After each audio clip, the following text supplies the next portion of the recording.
میری کوئی بہت زیادہ سہیلیاں نہ تھیں، ایک ہی بچپن کی سکھی تھی جو میرے ساتھ ہی تھی۔ ہم دونوں ایک ہی اسکول میں پڑھتے تھے۔ کوئی ایسا دن نہ گزرتا تھا جب میں اس کے گھر نہ جاتی یا وہ میرے گھر نہ آ جاتی۔ ہم دونوں میں بہت گہری دوستی تھی۔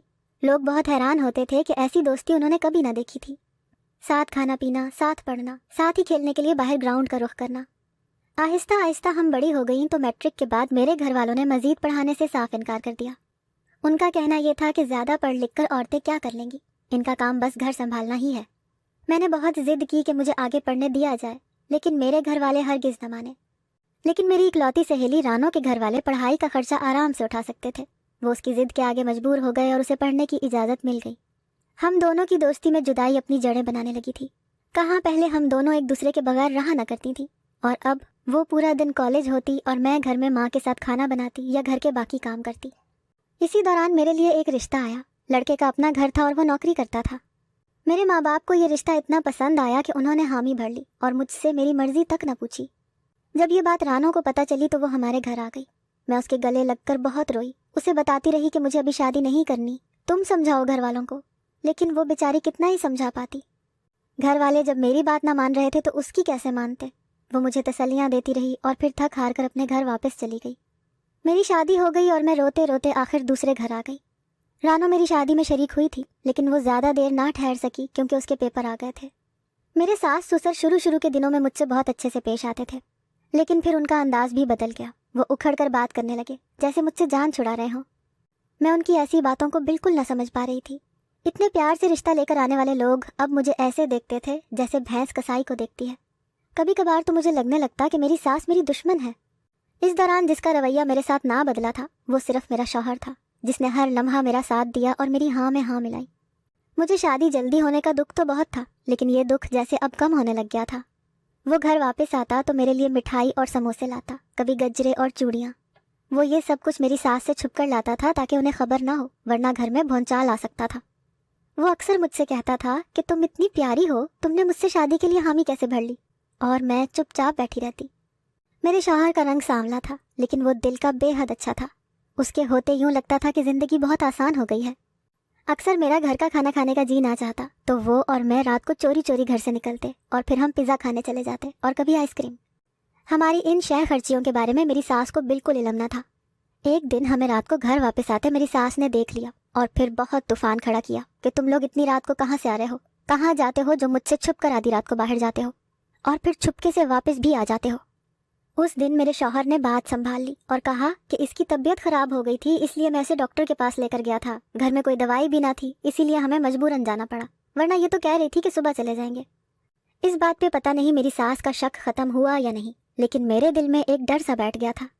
کبھی کبھار مجھے اپنی ساس ایک سائیکو لگتی تھی اور کبھی کبھی بے حد چالاک بڑھیا جو کہ اپنے بیٹے کو اپنے قبضے میں کسی جن کی طرح قید کیے رکھنا چاہتی تھی۔ ہر بات کا حساب اسے چاہیے ہوتا تھا۔ حالانکہ میں نے ہر ممکن کوشش کی کہ اسے ماں کا درجہ دوں، اور میں نے ایسا ہی کیا، لیکن اسے شاید میں بہو کے روپ میں بری لگتی تھی، ایک ایسی چڑیل کی طرح جو اس سے اس کا بیٹا چھین لے گی۔ میں اسے جتنا ماں جی کہہ کر بلاتی، اس کے تیور پھر بھی سیدھے نہ ہوتے اور کبھی زبان سے میرے لیے اچھے الفاظ نہ نکلے۔ میرا شوہر ایک اچھا بیٹا بننے کی تگ و دو میں تھا۔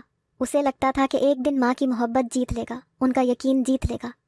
زندگی اسی طرح چلتی جا رہی تھی کہ ایک دن مجھے بخار نے آ گھیرا اور پھر کئی دن میں بخار میں پھنکتی رہی۔ گھر میں ڈاکٹر بلایا جاتا رہا، وہ ہر روز انجیکشن لگا دیتا اور نئی دوائی دے دیتا، لیکن اس سے بھی خاطر خواہ آرام نہ آیا۔ اس دوران سارا کام میری ساس کے کندھوں پر آ گیا تھا۔ وہ سارا کام کرتی تھی اور اکثر بڑبڑاتی رہتی کہ یہ جان بوجھ کر بیمار ہوئی ہے تاکہ مجھ بڑھیا سے کام کروا سکے اور اسے سکون ملے۔ میں رونے لگ جاتی تو میرا شوہر مجھے تسلی دیتا اور صبر کرنے کا کہتا۔ ایک دن میری ساس کچن میں کام کر رہی تھی جب میں پانی پینے کے لیے کچن میں آئی۔ میں نے اسے آواز دے کر اس لیے نہیں بلایا تھا کہ وہ تانے دیتی تھی، اور ویسے بھی اب بخار سے تھوڑا آرام تھا، میں چلنا پھرنا چاہتی تھی تاکہ جلد بستر سے جان چھٹ جائے۔ بستر پر لیٹے رہنے کی وجہ سے میری کمر اکڑ کر تختہ بن گئی تھی۔ جب میں کچن میں گئی تو وہاں ایک شیشی پڑی تھی۔ میں نے اس میں جھانکا تو وہ کوئی چوہے مار دوا تھی۔ میں نے اسے ڈرتے ڈرتے وہیں رکھا اور کمرے میں آ کر دوبارہ سے لیٹ گئی۔ میرا شوہر کام سے آیا اور مجھ سے میری طبیعت پوچھنے کے لیے میرے کمرے میں بھی آ گیا۔ تبھی میری ساس کمرے میں سوپ کا پیالہ لے کر داخل ہوئی اور مجھے پیش کرتے ہوئے کہا کہ پی لو بیٹی، تمہیں آرام ملے گا۔ میرا شوہر ماں کی اس خدمت پہ نثار ہو گیا، اسے لگا کہ اس کی ماں بدل گئی ہے، لیکن میرا دل کہہ رہا تھا کہ اس پیالے میں زہر ہے۔ میں نے لینے سے انکار کر دیا اور یہ کہتے ہوئے کہ آپ تو مجھے مارنا چاہتی ہیں، میری جان کی دشمن بنی بیٹھی ہیں، میں نے پیالہ توڑ دیا۔ میں نے اپنے شوہر کو بھی بتایا کہ اس پیالے میں زہر ہے جو کہ میں نے کچن میں دیکھا تھا۔ میری ساس نے الزام لگتا دیکھ کر چیخنا چلانا شروع کر دیا اور مجھے کوسنے لگی۔ میرے شوہر غصے میں گھر سے باہر چلے گئے، اور جب وہ واپس گھر آئے تو پیدل نہیں بلکہ ایمبولینس پہ آئے۔ راستے میں حادثے کی وجہ سے ان کا انتقال ہو گیا، اور اس ٹرک ڈرائیور کا پتہ ہی نہ چلا کہ وہ کہاں گیا۔ ہمارے گھر میں تو جیسے کوہرام مچ گیا۔ ہمارے گھر آنے والے میرے ماں باپ رستے میں تھے کہ ان کے ساتھ کچھ ایسا ہوا کہ مجھے غشی کے دورے پڑنے لگے۔ ان کی بس کھائی میں گر گئی جس سے کوئی مسافر زندہ نہ بچا۔ میں بار بار بے ہوش ہوئے جا رہی تھی۔ میرے پاس اب کوئی رشتہ نہ تھا جو میری مدد کرتا، نہ ہی اب کوئی میکا تھا۔ ایک ساتھ میرا شوہر اور والدین چل بسے۔ میں کئی مہینے سوگ میں رہی۔ میں نے زندگی جینے کی آس بالکل چھوڑ دی تھی۔ لیکن ان واقعات کے بعد میری ساس کا اور سسر کا رویہ میرے ساتھ بہت اچھا ہو گیا۔ وہ مجھے ماں باپ کا حق دینے لگے اور مجھے اپنی بیٹی سمجھنے لگ گئے۔ مجھے یقین نہیں ہوتا تھا کہ یہ وہی ساس سسر ہیں جنہوں نے میرا جینا مشکل بنا رکھا تھا۔ موت سب کو بدل دیتی ہے۔ انہوں نے اپنا بیٹا کھویا تھا اور میں نے اپنا شوہر، اس لیے میں نے ان کو معاف کر دیا۔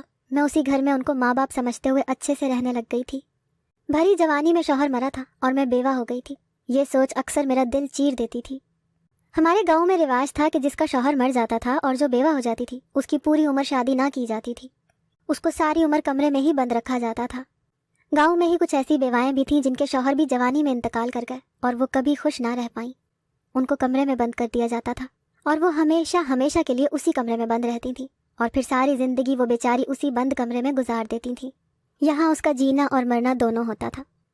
یہ بہت فرسودہ رواج تھا جو کہ کئی صدیوں سے اس معاشرے میں اپنی جڑیں پھیلا چکا تھا، اور جو عورتیں کہیں باہر جاتیں یا کسی مرد سے بات کرتیں تو ان کو قطع تعلق کرنا پڑ جاتا تھا اور سارا معاشرہ ان پر تھو تھو کرتا تھا۔ محلے کی کئی بڑی بوڑھیاں ہمارے گھر آتی تھیں اور وہ جاسوسی اس لیے کرتی تھیں کہ میری ساس نے بھی مجھے کمرے میں بند کیا ہے یا نہیں۔ جب تک وہ عورتیں ہمارے گھر رہا کرتی تب تک میری ساس کے کہنے کے مطابق میں کمرے میں ہی بند رہا کرتی تھی۔ میرا دم گھٹتا تھا لیکن میں جبر کر جاتی تھی۔ میں کبھی ہنستے ہنستے رونے لگ جاتی تو کبھی روتے روتے ہنسنے لگتی۔ مجھ سے اپنے شوہر کی وفات بھلائی نہ جا رہی تھی۔ میری یہ بگڑتی حالت دیکھ کر میری ساس اور سسر چپکے سے کچھ باتیں کرتے رہے۔ ایک دن انہوں نے مجھے اپنے پاس بلایا اور کہا کہ دیکھو بیٹی، ہمارا بیٹا تو اس دنیا سے چل بسا، اب تمہاری حالت ہم سے دیکھی نہیں جاتی۔ ہم تو چاہتے ہیں کہ تمہاری کہیں اور اچھی جگہ شادی کر دی جائے، لیکن ہمارے محلے والے اس بات کے شدید خلاف ہیں۔ وہ کبھی بھی تمہاری شادی نہ ہونے دیں گے اور ہمارے لیے بھی اس محلے میں رہنا مشکل ہوتا جائے گا۔ مجھے ان کی بات کی مکمل سمجھ نہیں آ رہی تھی کہ وہ آخر کہنا کیا چاہتے ہیں۔ ایک طرف تو میری شادی نہیں کر سکتے تھے کیونکہ یہ ان کے وہاں رواج تھا، اور دوسری طرف مجھے دکھی نہیں دیکھ سکتے تھے۔ میں نے بولا کہ آپ لوگ کیا چاہ رہے ہیں، مجھے بتائیں۔ تو میرے ساس سسر جو کہ اب میرے ساتھ اچھے سے بات کرتے تھے وہ کہنے لگے، بیٹی ہم تمہاری شادی کر دینا چاہتے ہیں، تیرا نکاح کر کے تجھے رات کے اندھیرے میں بھگا دیں گے۔ میں نے صاف منع کر دیا کیونکہ میں اپنے شوہر کے علاوہ کسی دوسرے کو سوچ بھی نہیں سکتی تھی۔ میری اس سے اتنی گہری محبت تھی کہ اس کے نام کے علاوہ کسی اور کا نام اپنے ساتھ سوچنا بھی برا لگتا تھا۔ میں روتے ہوئے اپنے کمرے میں بھاگ گئی، لیکن میرے ساس سسر نے میرے آگے ہاتھ جوڑ دیے اور کہا، ہم لوگ اب مزید تمہیں دکھی نہیں دیکھ سکتے، تمہیں اس شادی کے لیے ماننا ہی ہوگا، تمہیں ہمارے مرے ہوئے بیٹے کی قسم۔ مجھے انہوں نے قسم دی اور میں انکار نہ کر سکی۔ انہوں نے رشتہ دیکھنا شروع کر دیا، اور پھر ایک دن رات کے اندھیرے میں میرے سسر میرے کمرے میں چھپکے سے آئے اور کہا کہ تم سے کوئی ملنے آیا ہے۔ میں بہت حیران ہوئی کیونکہ میرا کوئی رشتہ دار نہیں تھا جو مجھے ملنے آتا۔ رشتے کے نام پر بس ایک دوست رانو ہی تھی، لیکن اس کا آنا بھی بہت ناممکن سا لگا۔ مجھے لگا وہی آئی ہوگی۔ میں نے بہت خوشی خوشی ان کو بولا کہ اسے اندر بھیجیں۔ وہ باہر چلے گئے اور کچھ دیر بعد کمرے میں جو شخص داخل ہوا اسے دیکھ کر میں ڈر کے مارے سمٹ گئی۔ وہ کوئی غیر مرد تھا جسے میں جانتی بھی نہ تھی۔ مجھے معلوم نہیں تھا کہ وہ کون ہے، اسی لیے میں نے چیخ مار دی۔ اس نے جلدی سے میرے منہ پر ہاتھ رکھا اور میری چیخ روکنے کی کوشش کی اور کہنے لگا، دیکھیں آپ ڈرے نہیں اور نہ ہی چیخ مارے، اس سے محلے والے شک کا شکار ہو جائیں گے اور آپ کے لیے بھی مشکل کھڑی ہو سکتی ہے۔ میں نے ڈرتے ڈرتے آنکھیں کھولی۔ وہ شخص اچھا خاصا امیر دکھائی دے رہا تھا اور اس کے کپڑوں سے قیمتی پرفیوم کی مہک بھی آ رہی تھی۔ وہ میرے پاس کافی دیر بیٹھا رہا اور میرے بارے میں سوال کرتا رہا۔ وہ مجھ سے جیسے کچھ کریدنا چاہ رہا تھا، جیسے میرے بارے میں مزید جاننا چاہ رہا تھا۔ کچھ دیر باتیں کرنے کے بعد ہم دونوں ایسے باتیں کرنے لگے جیسے ہم بچپن کے گہرے دوست ہوں۔ اس نے اپنا نام فیروز بتایا تھا۔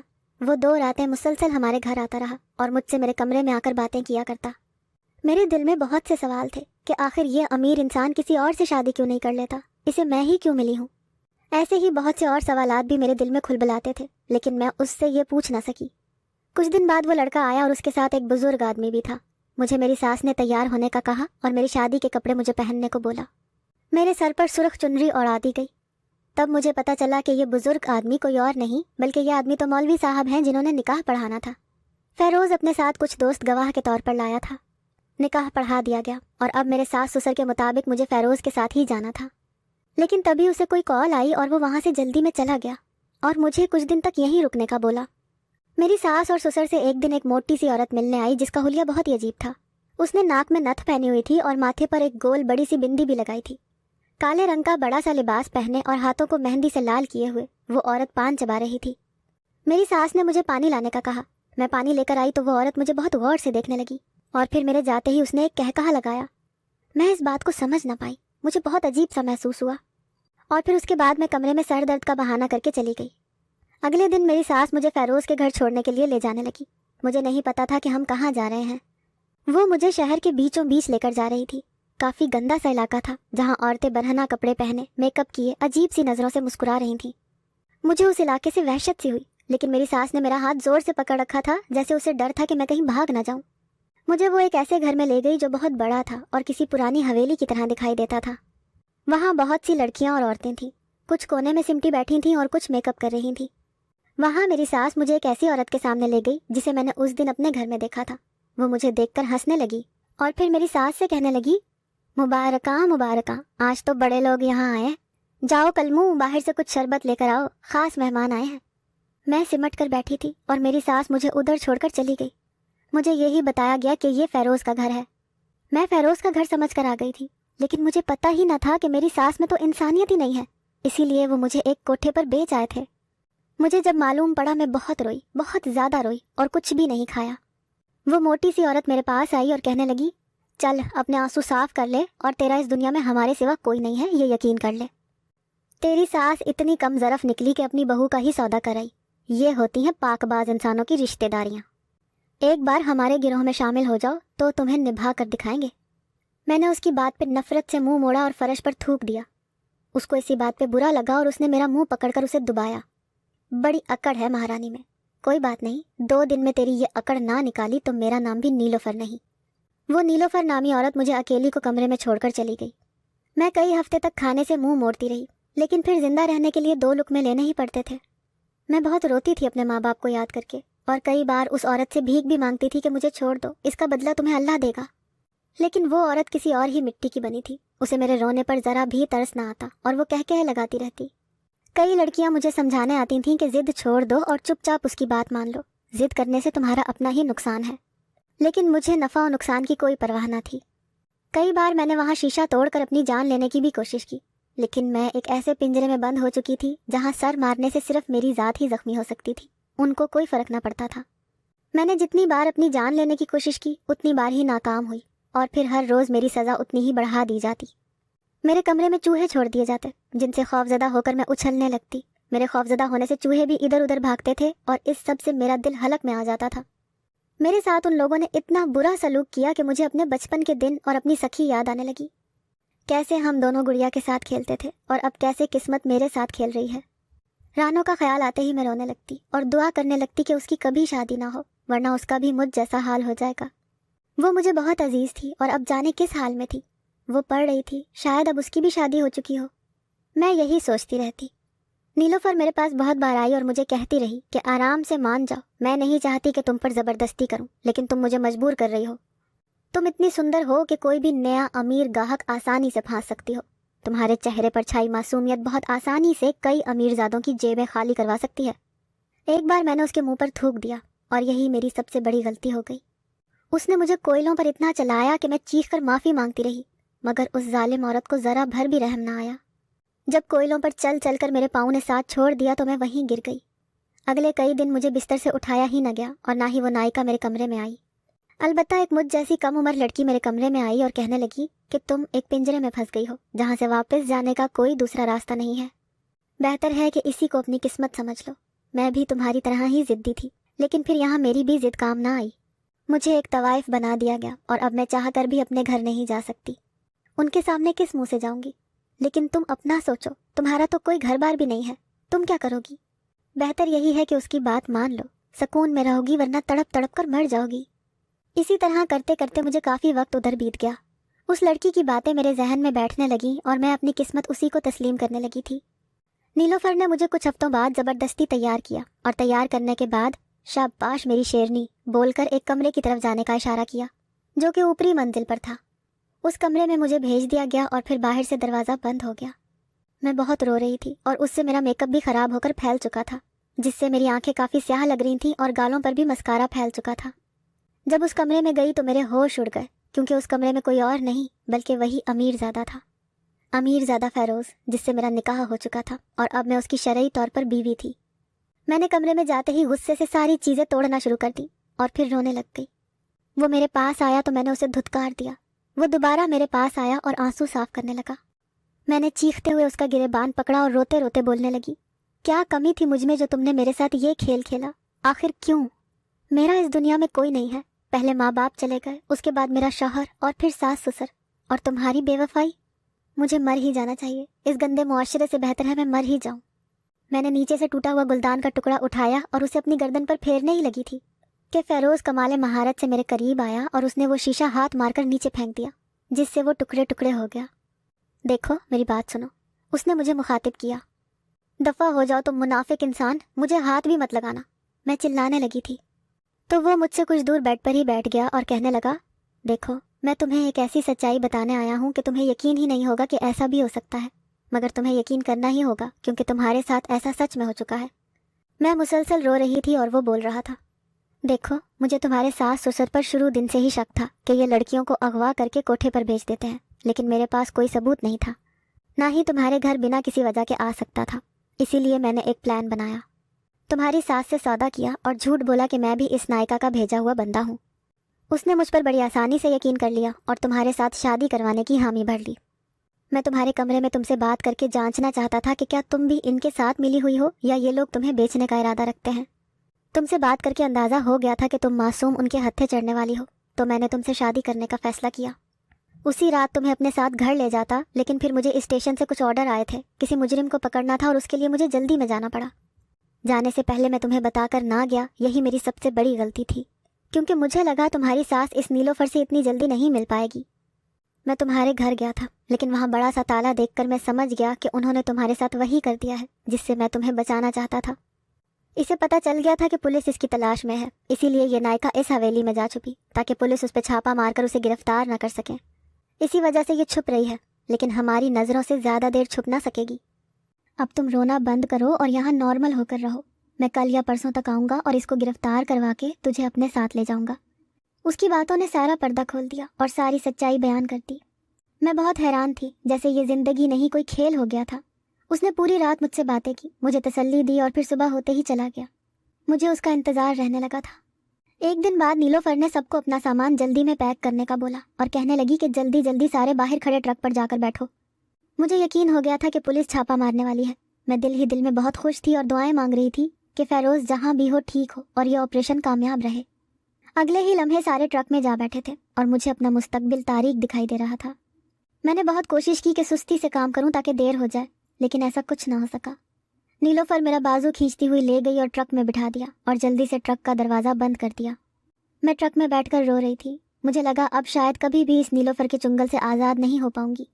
یہ بہت چلاک عورت ہے، یہ مجھے کبھی بھی میری اپنی دنیا میں نہیں جانے دے گی۔ میری سسکیاں گونجتی رہیں اور لڑکیاں میری طرف حیرت سے دیکھتی رہیں۔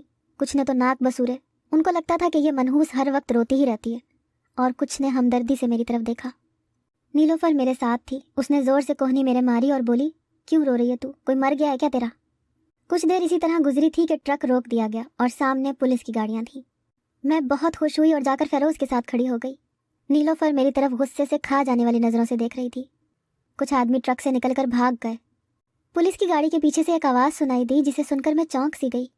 وہ فیروز کے سامنے آئی اور کچھ بولنے لگی، سر باقی سارے آدمی پکڑ لیے ہیں، لیکن ایک آدمی جو لڑکیاں سپلائی کرتا تھا وہ ابھی بھی پکڑا نہیں گیا۔ میں نے سامنے دیکھا تو مجھے آنکھوں پر ہی یقین نہیں آیا، کیونکہ میرے سامنے میری سکھی، میری دوست، میری بہن کھڑی تھی۔ میں بھاگ کر اس کے پاس گئی اور اس کے گلے لگ گئی۔ وہ مجھے دیکھ کر بہت حیران ہوئی اور اس کی آنکھوں میں بھی خوشی کے آنسو آ گئے۔ میں نے تمہیں بہت ڈھونڈنے کی کوشش کی، لیکن تم کہیں نہیں ملی۔ تمہارے امی ابو کا جب انتقال ہوا تب مجھے بہت دکھ تھا، لیکن تب تم لوگ اپنا گاؤں چھوڑ کر کہیں اور جا بسے تھے۔